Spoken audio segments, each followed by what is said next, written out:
이제 두 개, 그러면 응용 분석법을 적용할 때 우리가 고려를 뭐를 해야 될까? 지금은, 제가 평가를 할 때 어떻게 해야 되느냐, 좀 데이터 중심으로 하고, 미리 좀 뭔가 우리가 할 수 있는 거를 먼저 해본 다음에, 평가를 해서, 진단을 하자. 그런 말씀을 드렸고, 이거 있잖아요. 저는 원래는 행동 분석을 한 사람은 아니에요. 저는 그냥, 교육 심리를 했기 때문에 인지 쪽이었어요. 근데 제가 이거를 이제 좋아하게 된 이유가 있는데, 그러니까 싫어한 이유와 좋아하는 이유가 두 개가 같이 있어요.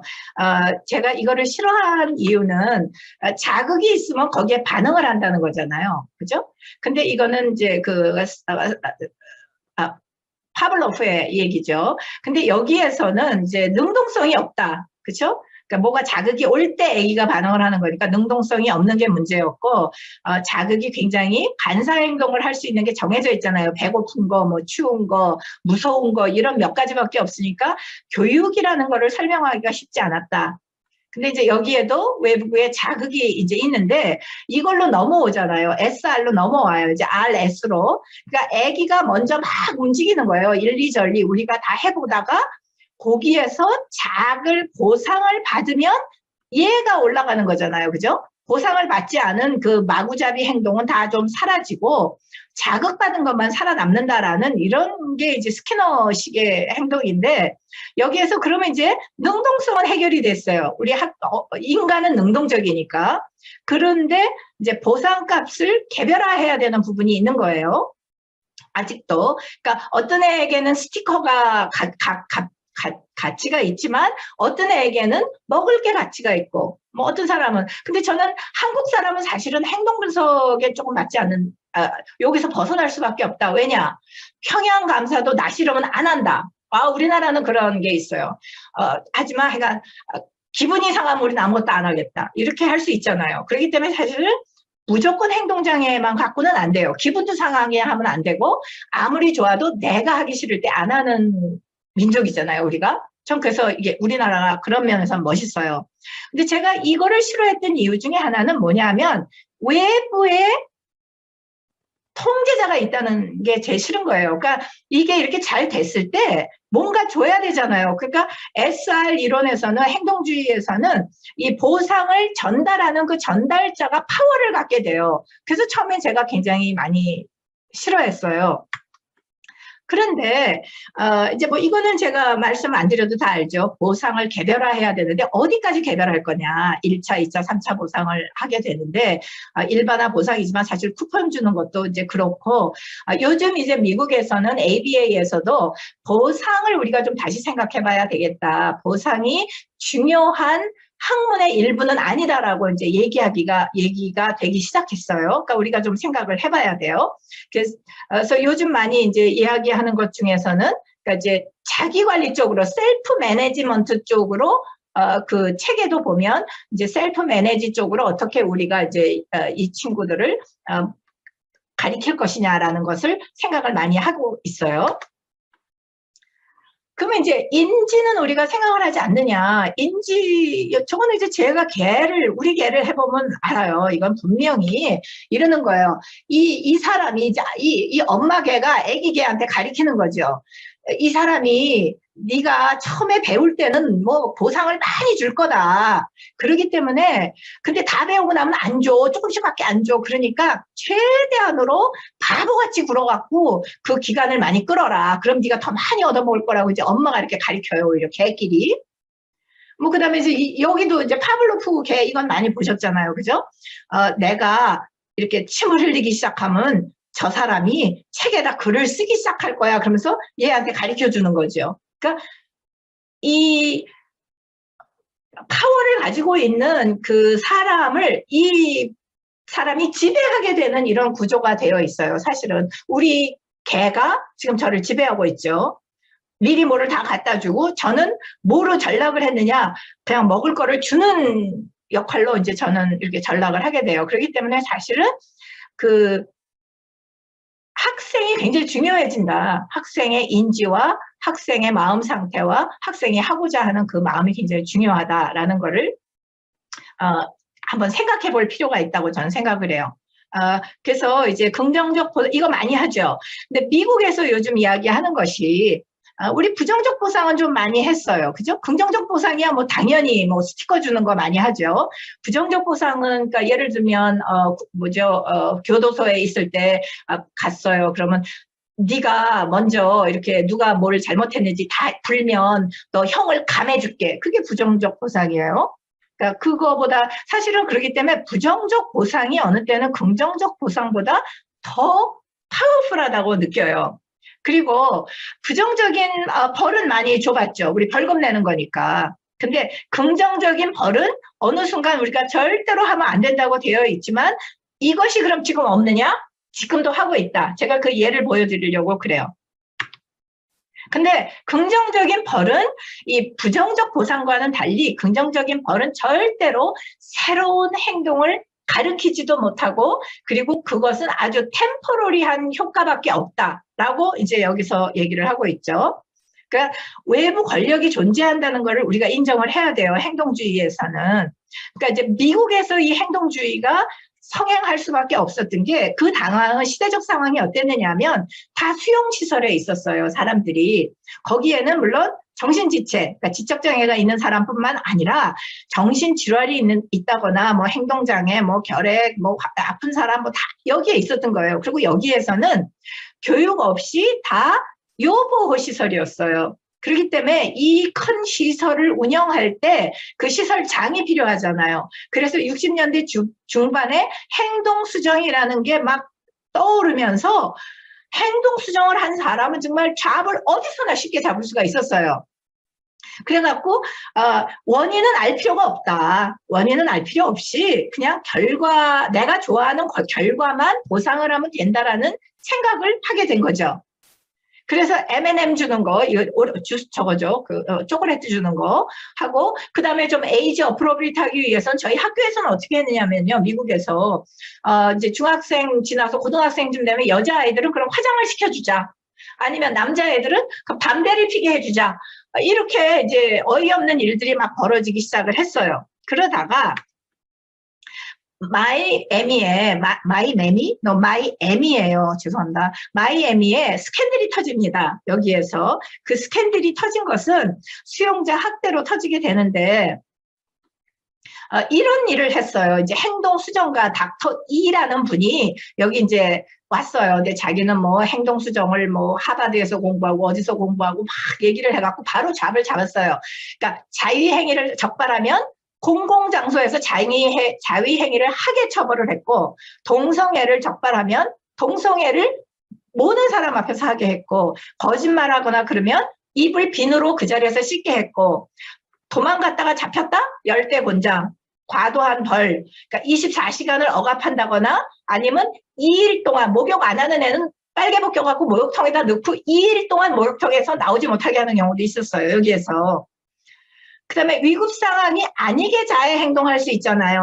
그거를 체벌로 다루었고 그러니까 화장실에 가서 화장실을 뭐 안 가고 딴 데다 쌌다. 화장실을 못 가게 만들면 감금을 해버리는 거예요. 화장실에. 대소변을 쌌다. 소변 위에 누워있기. 그 다음에 변을 쌌으면 변이 묻은 그 속옷을 코에 걸고 하루 종일 돌아다니기. 이런 거를 한 거예요. 여러분들이 지금 생각하면 이게 굉장히 말도 안 돼. 어떻게 저런 일을 했느냐라고 하는데 이게 가능하다는 거죠. 가능한 이유가 여기도 지침서는 있었어요. 뭐냐. 자연적 결과를 강조해라. 그러니까 자위행위 했으면 자위행위로. 그렇죠? 뭐 욕했으면 입을 닦아. 이게 얼마나 자연적인 결과를 강조한 거예요. 그렇죠? 그 다음에 발생한 문제 행동을 즉각적으로 대응하라. 그러니까 그냥 뭐 바로 욕했으면 바로 야, 이 닦어. 오줌 쌌어. 소변 위에 바로 그냥 누워. 이렇게 된 거예요. 그 다음에 위협을 가하지 말아라. 그러니까 너 이렇게 똥 싸면 너 야단 맞아? 이렇게 말할 필요가 없는 거예요. 쌌다? 그러면 바로 그 결과가 어떻게 될 건지를 말로 했으면 끝까지 적용하라. 팔로우 스루를 해라. 이게 좀 너무 심하지 않을까? 그런 거 하지 말고 팔로우 스루를 해서 해야 된다. 그러니까 여기 소변 위에 누우라고 그래도 되나? 근데 왜냐? 대소변을 못 가리면 너 소변이 앉기로 했다라는 어떤 규칙이 있기 때문에 그냥 바로 해야 되는 거예요. 그러니까 이게 뭐냐, 권위를 무시하면 안 되니까 이 권위를 반드시 실존하게 만든 이런 지침서에 있었기 때문에 이 사람은 나는 지침서를 잘 따랐을 뿐이다 라고 얘기를 했어요. make sense 하죠? 이게 안 될 것 같은데 결국은 그래서 이것이 이제 문제가 됐어요. 그래서 그 다음부터는 이 행동 수정을 쓰지 않았고 행동 수정이 욕을 많이 먹어서 안 하게 됐었어요. 그러다가 이제 바로 2000년대에 이런 일이 벌어졌죠. 2000년도에 갑자기 어티즘이 막 생기기 시작한 거예요. 이렇게 숫자가 무시무시하게. 그래갖고 사실 이때쯤 됐을 때 우리나라는 또 한번 뭐 한다 그러면 또 무섭게 하잖아요. 우리나라가.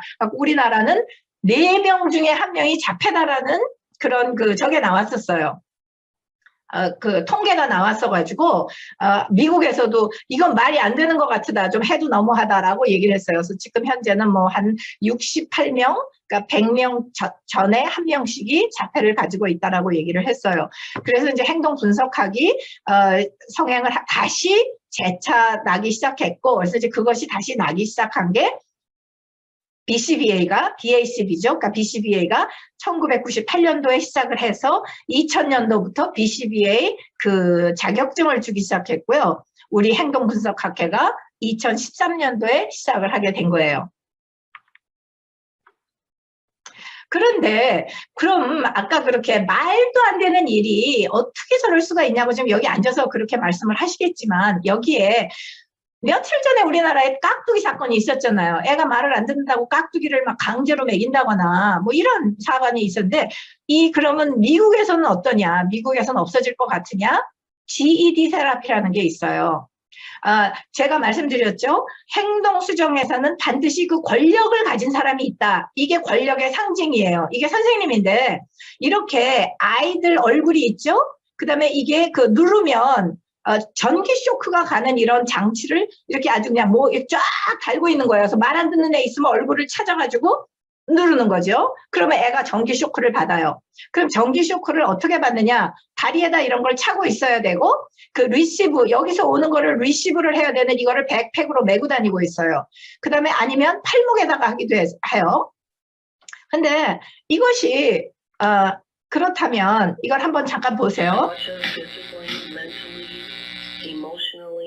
That device is very, very painful. Cheryl McCollins is Andre's mother, who says a ban on the device is long overdue. Andre didn't do anything but refuse to take off his coat and to treat him like an animal. 쟤를 잡았어요. While the children looked on. It just shows the evilness in human beings and the whole program.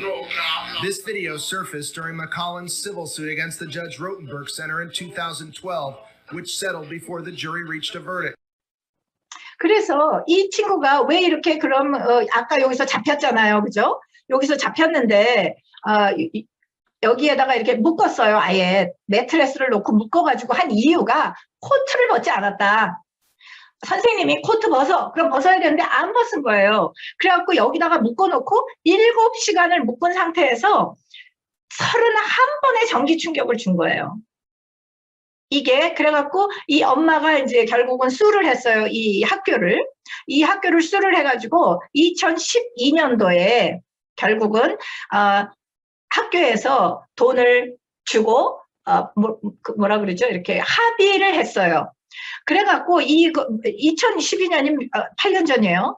그래갖고 이것이 어떻게 됐느냐 하면 지금 2020년에까지 그래갖고 2020년도에 FDA에서 이거 사용을 금지해라라고 얘기를 했어요. FDA에서. 근데 FDA는 그 법률기관이 아니잖아요. 그러니까 그거를 이제 법적으로 가져갔어요. 그래서 법적으로 가져가서 법에서 이거를 이제 못 쓰게 밴을 하자, 못 쓰게 하자라고 했는데 팬데믹이 생기는 바람에 이게 지금 미루어져서 아직도 이게 합법적으로 사용이 되고 있어요. 매사추세츠에 이 학교가 있어요.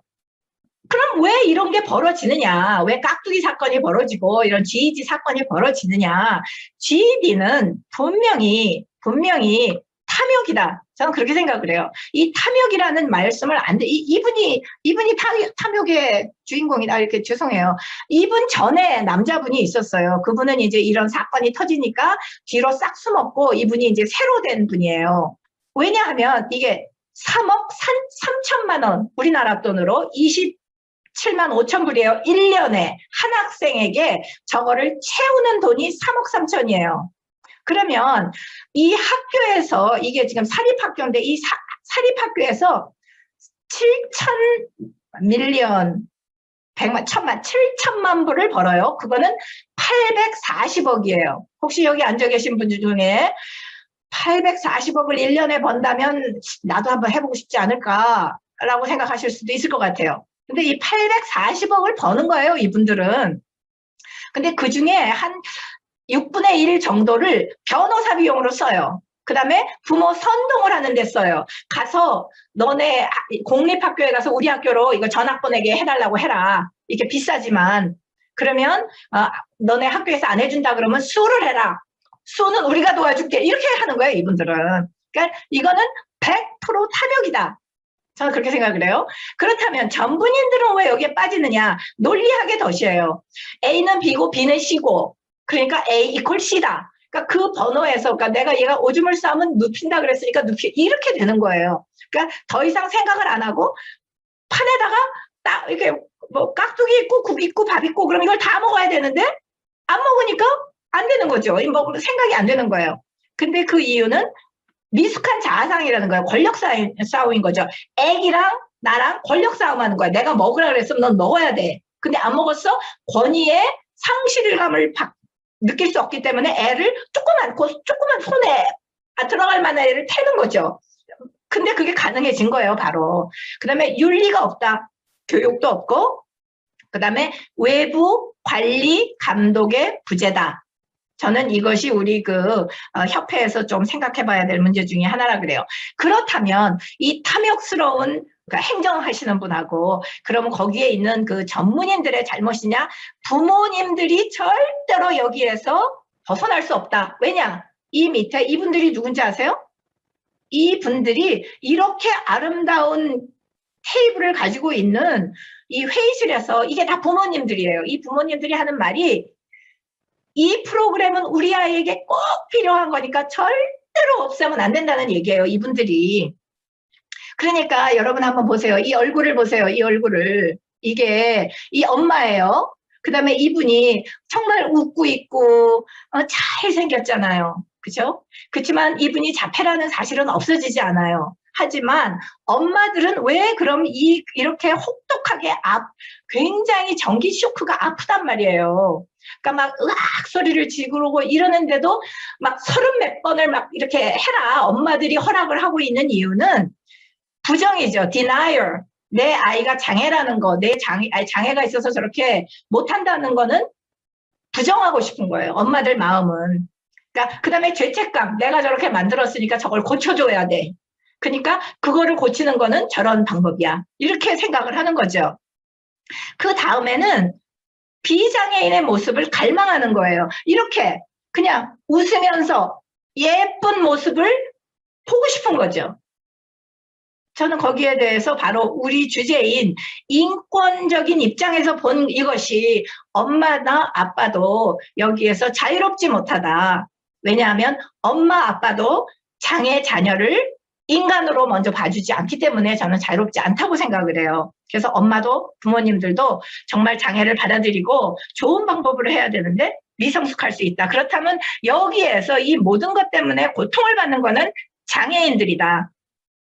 그래서 결론은 제가 정말 여러분들께 바라는 점이 있다면 행동 분석을 통한 그런 중재가 목적이 이거예요. 사회적 가치가 있는 행동을 우리가 일을 해요. 옷을 벗고 안 벗는 게 왜 사회적 가치가 있어요? 그건 중요하지 않아요. 뭐 끼어 입고 있으면 어때요? 좀 정말 홀랑 벗고 있으면 문제가 돼요. 그렇죠? 그렇지만 사회적 가치가 있는 행동으로 정말 옷 입는 게 사회적 가치가 있는 것인가? 깍두기를 안 먹은 게 그렇게 사회적으로 지탄을 받을 일인가? 생각을 해야 된다는 거죠. 그 다음에 무엇보다도 no harm이 행동 분석의 제1이에요. 수정에. 우리가 그거를 생각한다면 우리 정부 기관에서 물론 당연히 해야 되겠죠. 정부 기관에서 법제도 아동학대를 못하게 한다거나 뭐 이런 거를 다 해야 돼요. 그죠? 행동 분석 학회에서도 지금 우리가 하고 있는 일부는 회원 관리로 교육을 하고 있어요. 그렇죠? 그래서 조금 더 앞으로 나가서 어떻게 될지 모르겠지만 전문인 윤리 강령도 세워야 되고 회원을 박탈할 수 있어야 되는 그런 부분도 있고, 지금 미국의 ABA 아까 그 뭐죠, 사이콜로지 그런 데서는 회원을 박탈 당하기도 해요. 왜냐하면 이게 서티피켓이 중요한 거기 때문에. 그 다음에 학대 보고 체계를 좀 만들어야 되겠다. 그 다음에 평가단을 만들어서 가갖고 잘하고 있네 못하고 있네가 중요한 게 아니라 이렇게 좀 개선 방안을 얘기해 줄 수 있는 어떤 평가단을 꾸려서 우리가 원하는 곳에 가서 이렇게 평가를 해줄 수 있어야 되지 않을까. 그 다음에 여러분들 중에서 서비스 기관을 운영하시는 분도 있고 거기서 일하시는 분들도 있으실 텐데, 기록을 반드시 다 하자. 모든 기록을 남기고, 그 다음에 그 각 기관에 뭐 규칙이나 이런 건 다 있겠죠. 그 다음에 문제가 생겼을 때 어떻게 처리할 것인지 그런 그 방법도 다 있을 테고, 그 다음에 부모와 장애인 본인의 협력을 반드시 받아야만 한다. 그 다음에 외부 평가를 우리가 원해서 자청해서 받아들일 수 있도록 성숙했으면 좋겠다라고 저는 생각을 해요. 그랬을 때 제가 이제 다시 행동분석학자 책으로 원본으로 와서 생각을 해보면 이 6가지가 있어요.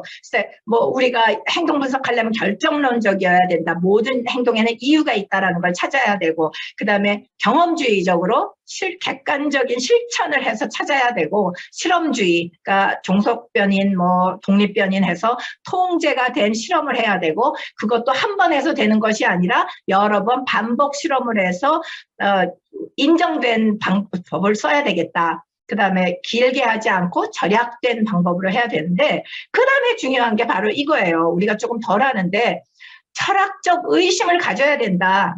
학문적인 의심을 가져야지만 된다. 그러니까 우리가 행동 분석학이라는 것을 도구로 사용해서 장애 학생을 치료할 때 철학적 의심을 늘 해야 돼요. 이것이 과연 제일 좋은 방법일까? 우리 행동 분석학이 이러이러한 부분이 있는데 이것은 잘못된 것이 아닐까? 이것을 좀 더 보완할 것은 없을까라는 걸 우리는 늘 생각해야 된다.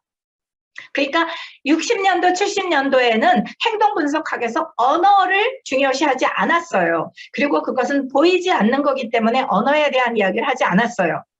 그래서 제가 행동주의를 하지 않았었는데 2000년도가 되고 막 이러면서 새롭게 애드가 된 게 언어 발달 체계, 언어 치료 체계를 설립하기 시작했어요. 그래서 제가 원래 언어 치료를 했던 사람으로, 인지 발달에 근거해서 언어 치료를 했던 사람으로 2가지를 해보니까 장애가 있는 학생들에게는 이 행동 분석학에서 나오는 언어 치료가 훨씬 좋더라라는 걸 저는 느끼는 거예요. 그래서 이제 관심을 더 많이 갖게 됐죠.